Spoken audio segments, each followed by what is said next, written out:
Las Tres Américas. Las Tres Américas. Las Tres Américas.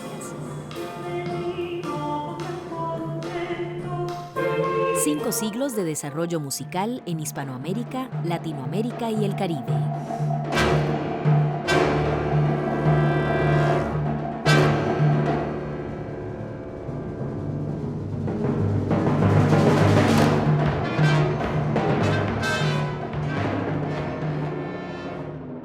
Bienvenidas y bienvenidos a una nueva edición del proyecto Las Tres Américas, desarrollos musicales de Hispanoamérica, Latinoamérica y el Caribe.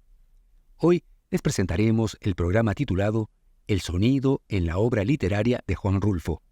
Para ello, nos apoyamos sobre un libro del compositor mexicano Julio Estrada titulado El sonido en Rulfo.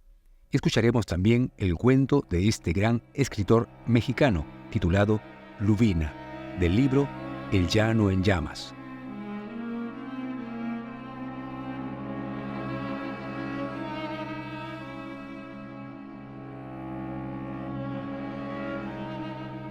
En la introducción del texto El sonido en Rulfo, Julio Estrada escribe acerca de que la mayor parte de los cuentos y de la novela Pedro Páramo contienen narraciones auditivas. Más adelante nos sigue diciendo el compositor, y lo cito, abrimos comillas: ello me llevaría a suponer que la creatividad de este autor, Juan Rulfo, no se circunscribía a la literaria, sino que implicaba fuertemente una inventiva sonora cercana a la de los músicos. Cerramos comillas.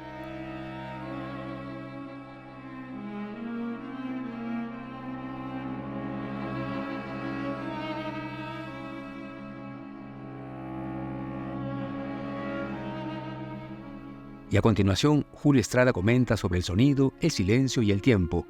Abrimos comillas. El sonido, el silencio o el tiempo son elementos locales, cuya presencia en el llano en llamas captamos hoy por la percepción del autor. La obra literaria de Rulfo nos los revela desde una dimensión inclinada a lo sensorial, de manera que por sus textos podríamos igualmente ver, tocar, oler o gustar.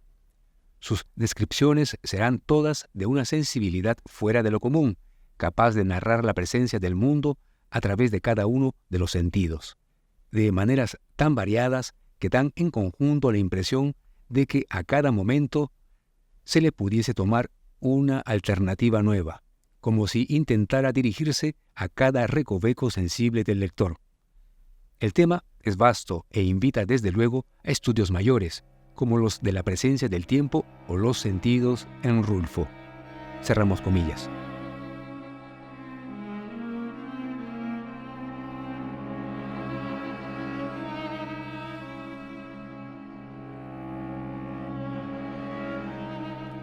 Por ejemplo, el cuento Lubina, del libro El llano en llamas, que escucharemos a continuación, una interpretación de Winston Washington, es quizá el ejemplo de las alusiones a lo sensorial que recoge las de mayor constancia y variación a lo largo del monólogo del personaje principal. Le damos alguna lectura de diferentes pasajes de este cuento.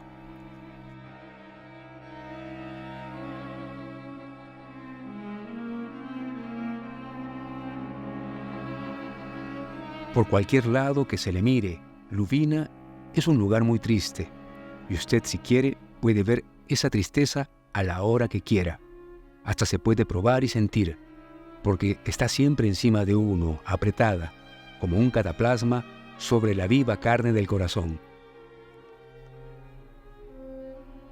Dicen los de allí que cuando llena la luna, ven de bulto la figura del viento, recorriendo las calles de Lubina, llevando a rastras una cobija negra. Allá afuera sigue oyéndose el batallar del río, el rumor del aire, los niños jugando. Estas fueron algunas frases del cuento Lubina, de Juan Rulfo. En su libro El sonido en Rulfo, Julio Estrada se enfoca hacia 3 grandes directrices, las siguientes. 1. Sonoridades literarias, propias del terreno del lenguaje, como las evocaciones de carácter dramático y poético. 2.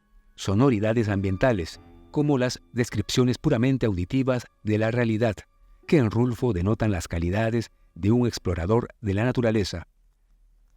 3. Sonoridades inventivas, ahí donde la lectura de sus textos llama aún más la atención y que se refieren a una fantasía cercana a la creatividad musical. Les invitamos a quedarse con nosotros escuchando el cuento de Juan Rulfo titulado Lubina, del libro El llano en llamas, en una interpretación de Winston Washington. Lubina, de Juan Rulfo. De los cerros altos del sur, el de Lubina es el más alto y el más pedregoso. Está plagado de esa piedra gris con la que hacen la cal, pero en Lubina no hacen cal con ella ni le sacan ningún provecho. Allí la llaman piedra cruda, y la loma que sube hacia Lubina la nombran Cuesta de la Piedra Cruda. El aire y el sol se han encargado de desmenuzarla, de modo que la tierra de por allí es blanca y brillante como si estuviera rociada siempre por el rocío del amanecer, aunque esto es un puro decir, porque en Lubina los días son tan fríos como las noches y el rocío se cuaja en el cielo antes de que llegue a caer sobre la tierra.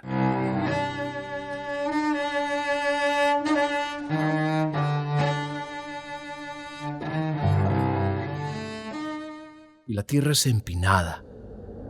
Se desgaja por todos lados en barrancas hondas, de un fondo que se pierde tan lejano. Dicen los de Lubina que de aquellas barrancas suben los sueños, pero yo lo único que vi subir fue el viento, entremolina, como si allá abajo lo hubieran encañonado en tubos de carrizo.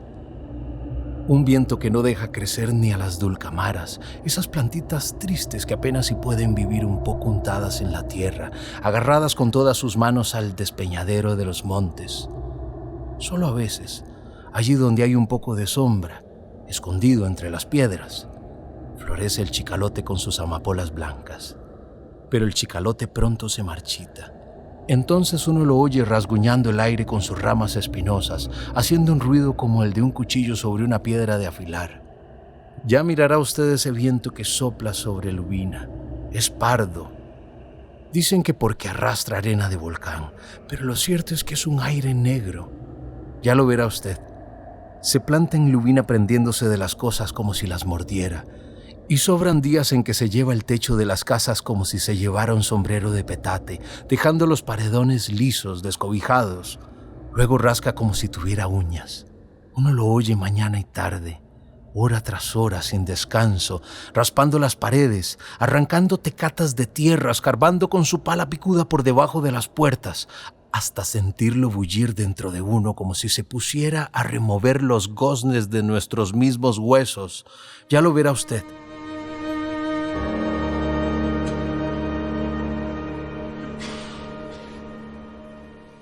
El hombre aquel que hablaba se quedó callado un rato, mirando hacia afuera. Hasta ellos llegaba el sonido del río pasando sus crecidas aguas por las ramas de los camichines, el rumor del aire moviendo suavemente las hojas de los almendros y los gritos de los niños jugando en el pequeño espacio iluminado por la luz que salía de la tienda. Los comejenes entraban y rebotaban contra la lámpara de petróleo, cayendo al suelo con las alas chamuscadas. Y afuera seguía avanzando la noche. «Oye, Camilo, mándanos otras 2 cervezas más», volvió a decir el hombre. Después añadió: «Otra cosa, señor. Nunca verá usted un cielo azul en Lubina. Allí todo el horizonte está desteñido, nublado siempre por una mancha caliginosa que no se borra nunca.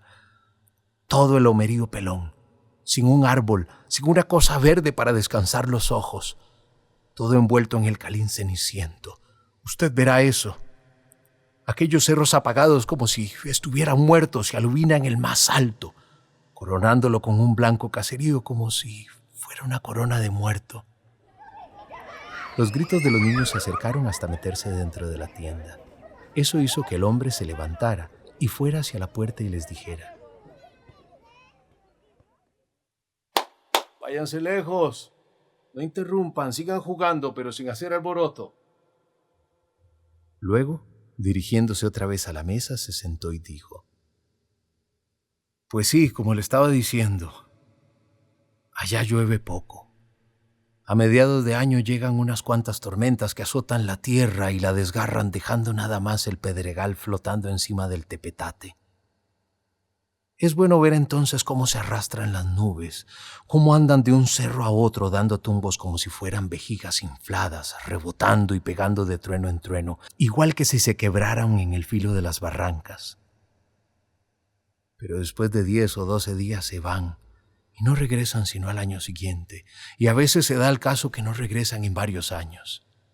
Sí, llueve poco, tampoco o casi nada, tanto que la tierra, además de estar reseca y achicada como cuero viejo, se ha llenado de rajaduras y de esa cosa que allí llaman pasojos de agua, que no son sino terrones endurecidos como piedras filosas que se clavan en los pies de uno al caminar, como si allí hasta la tierra le hubiera crecido espinas, como si así fuera.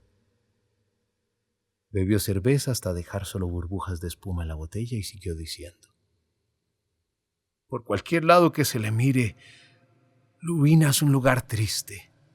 Usted que va para allá se dará cuenta. Yo diría que es un lugar donde anida la tristeza, donde no se conoce la sonrisa, como si a toda la gente se le hubiera entablado la cara.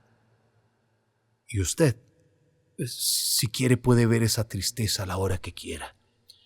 El aire que allí sopla la revuelve, pero no se la lleva nunca.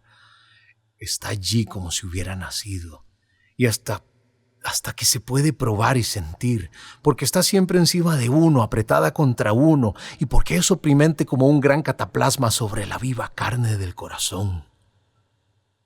Dicen los de allí que cuando llena la luna, ven de bulto la figura del viento recorriendo las calles de Lubina, llevando a rastras una cobija negra, pero yo siempre lo que llegué a ver cuando había luna en Lubina fue la imagen de desconsuelo. Siempre. Pero tómese su cerveza, veo que no le ha dado ni siquiera una probadita. Tómesela, o tal vez no le gusta tibia así como está. Y es que aquí no hay de otra. Yo sé que así sabe mal, que agarra un sabor como a meados de burro. Aquí uno se acostumbra. A fe que allá ni siquiera esto se consigue. Cuando vaya a Lubina, la extrañará.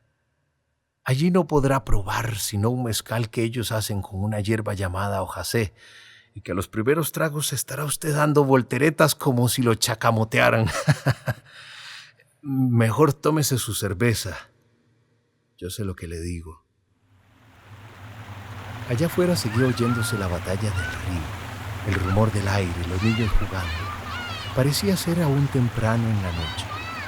El hombre se había ido a asomar una vez más a la puerta y había vuelto. Ahora venía diciendo: resulta fácil ver las cosas desde aquí, meramente traídas por el recuerdo, donde no tienen parecido ninguno. Pero a mí no me cuesta ningún trabajo seguir hablándole de lo que sé, tratándose de Lubina.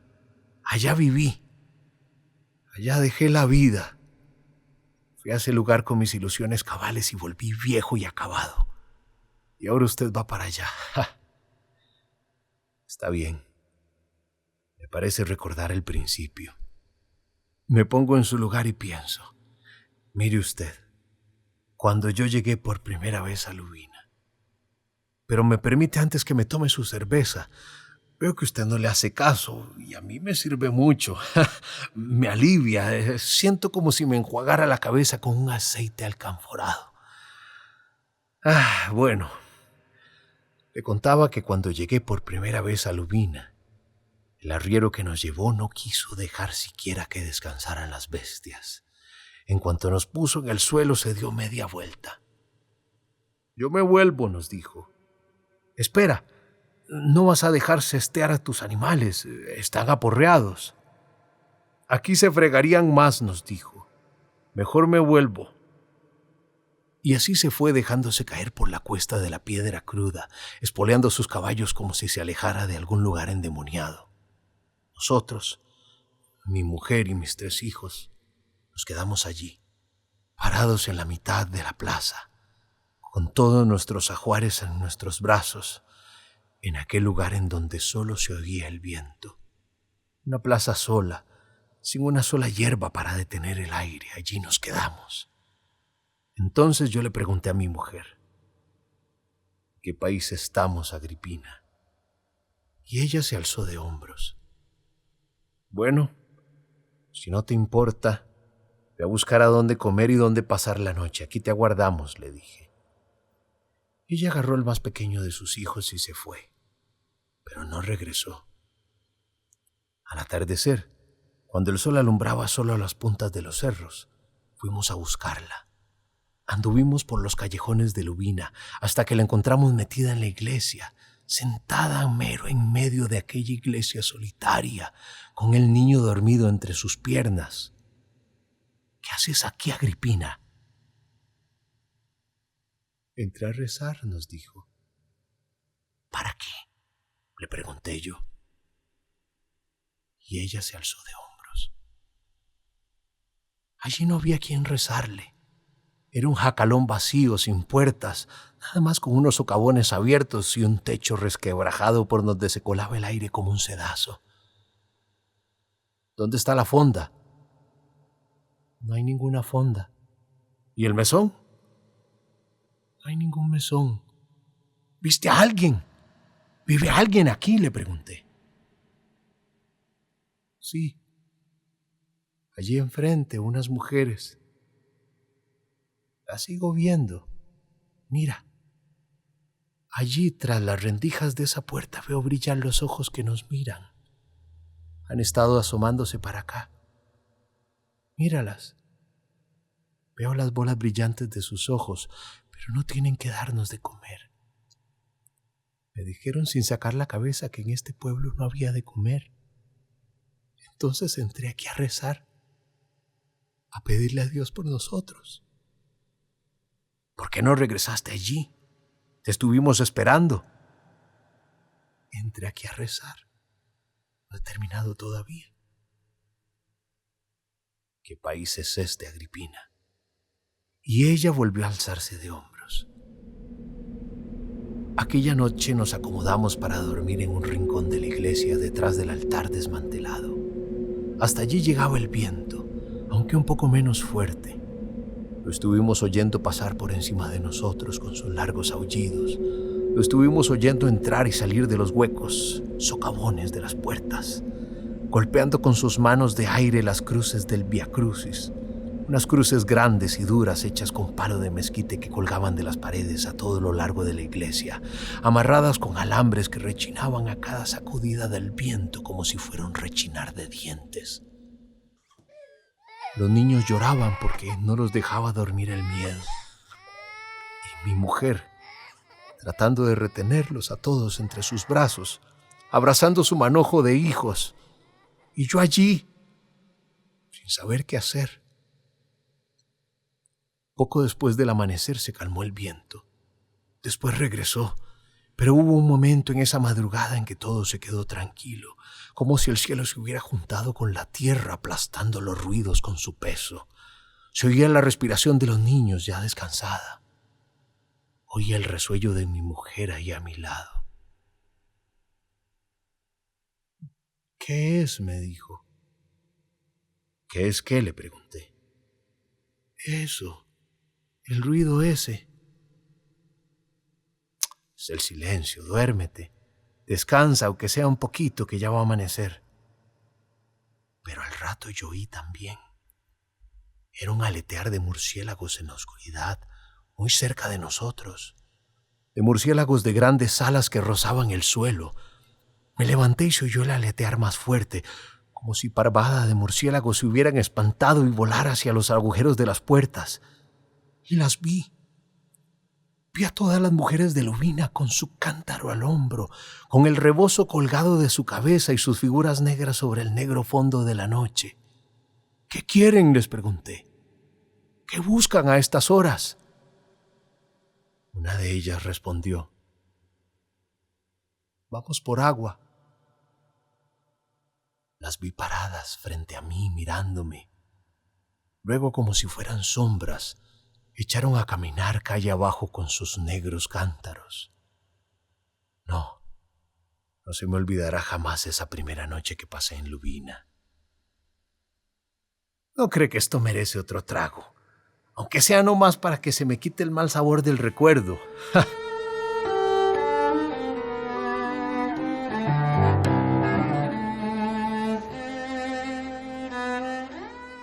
Me parece que usted preguntó cuántos años estuve en Lubina, ¿verdad? La verdad es que no lo sé. Perdí la noción del tiempo desde que las fiebres me lo enrevesaron, pero debió haber sido una eternidad. Y es que ya el tiempo es muy largo. Nadie lleva la cuenta de las horas, ni a nadie le preocupa cómo van amontonándose los años. Los días comienzan y se acaban. Luego viene la noche. Solamente el día y la noche hasta el día de la muerte, que para ellos es una esperanza. Usted ha de pensar que le estoy dando vueltas a una misma idea y así es, sí señor. Estar sentado en el umbral de la puerta, mirando la salida y la puesta del sol, subiendo y bajando la cabeza hasta que acaba aflojándose los resortes y entonces todo se queda quieto, sin tiempo, como si viviera siempre en la eternidad. Eso hacen allí los viejos. Porque en Lubina solo viven los puros viejos y los que todavía no han nacido, como quien dice. Y mujeres sin fuerzas, casi trabadas de tan flacas. Los niños que han nacido allí se han ido. Apenas les clarea el alba, ya son hombres. Como quien dice, pegan el brinco del pecho de la madre al asadón y desaparecen de Lubina. Así es allí la cosa. Solo quedan los puros viejos y las mujeres solas, o con un marido que anda donde solo Dios sabe dónde.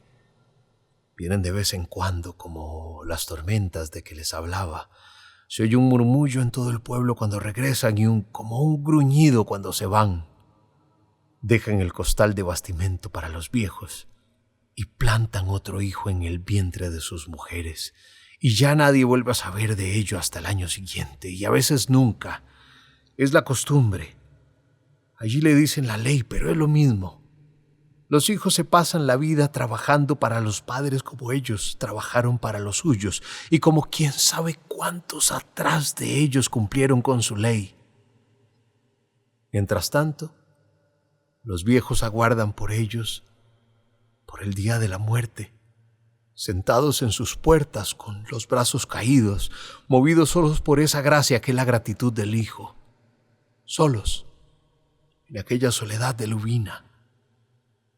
Un día traté de convencerlos de que se fueran a otro lugar, donde la tierra fuera buena. Vámonos de aquí, les dije. No faltará modo de acomodarnos en alguna parte. El gobierno nos ayudará. Ellos me oyeron sin parpadear, mirándome desde el fondo de sus ojos, de los que solo se asomaba una lucecita ya muy adentro.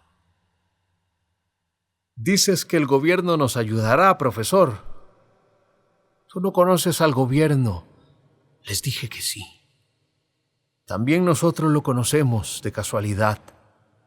De lo que no sabemos nada es de la madre del gobierno. Yo les dije que era la patria. Ellos movieron la cabeza diciendo que no y se rieron. Fue la única vez que he visto reír a la gente de Lubina. Pelaron los dientes molenques y me dijeron que no, que el gobierno no tenía madre.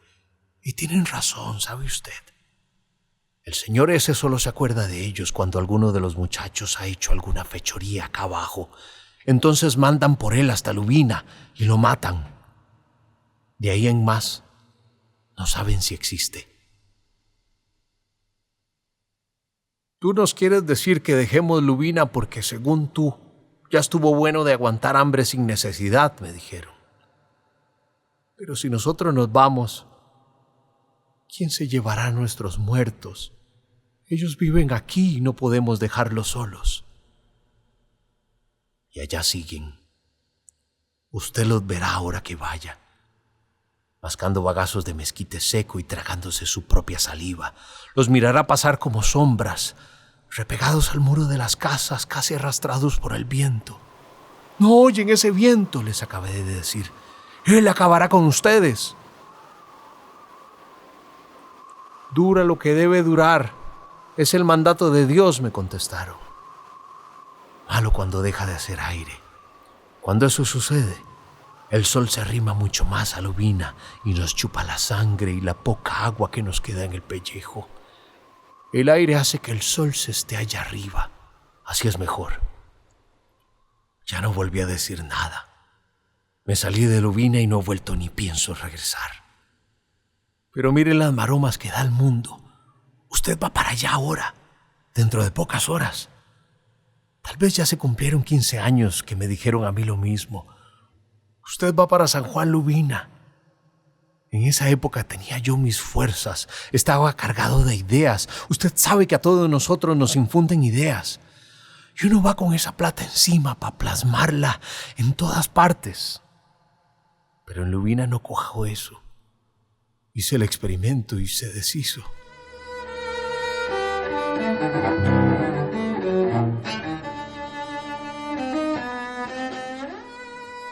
San Juan Lubina. Me sonaba nombre de cielo aquel nombre. Pero aquello es el purgatorio. Un lugar moribundo donde se han muerto hasta los perros y ya no hay ni quien le ladre al silencio, pues en cuanto uno se acostumbra al vendaval que resopla, no se oye sino el silencio que hay en todas las soledades. Y eso acaba con uno. Míreme a mí. Conmigo acabó. Usted que va para allá comprenderá pronto lo que le digo. ¿Qué opina usted si le pedimos a este señor que nos matice un par de mezcalitos? Con la cerveza se levanta uno a cada rato y eso interrumpe mucho la plática. Oye, Camilo, mándanos ahora unos mezcales. Pues sí, como le estaba yo diciendo.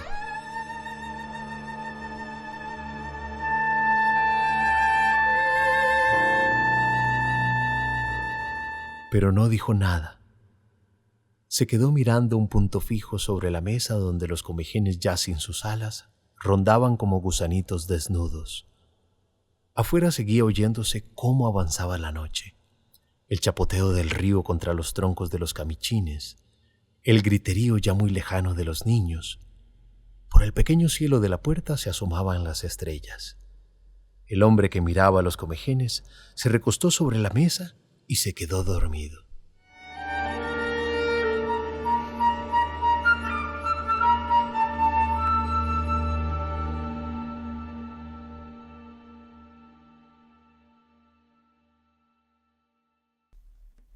Hemos escuchado el cuento de Juan Rulfo titulado Lubina, del libro El llano en llamas, en una interpretación de Winston Washington. El programa de hoy se tituló El sonido en la obra literaria de Juan Rulfo. Algunos materiales que hemos utilizado fueron extraídos del libro El sonido en Rulfo, del compositor mexicano Julio Estrada, y también escuchamos la lectura del cuento Lubina, del libro El llano en llamas, del gran escritor mexicano Juan Rulfo. En el programa participaron también el locutor Víctor Salazar y el técnico de grabación Paolo Marín. La Vicerrectoría de Acción Social, el Instituto de Investigaciones en Arte y las radioemisoras de la Universidad de Costa Rica presentaron el proyecto Las Tres Américas. Las Tres Américas. Las Tres Américas. 5 siglos de desarrollo musical en Hispanoamérica, Latinoamérica y el Caribe. Producción, Ekaterina Chatsky.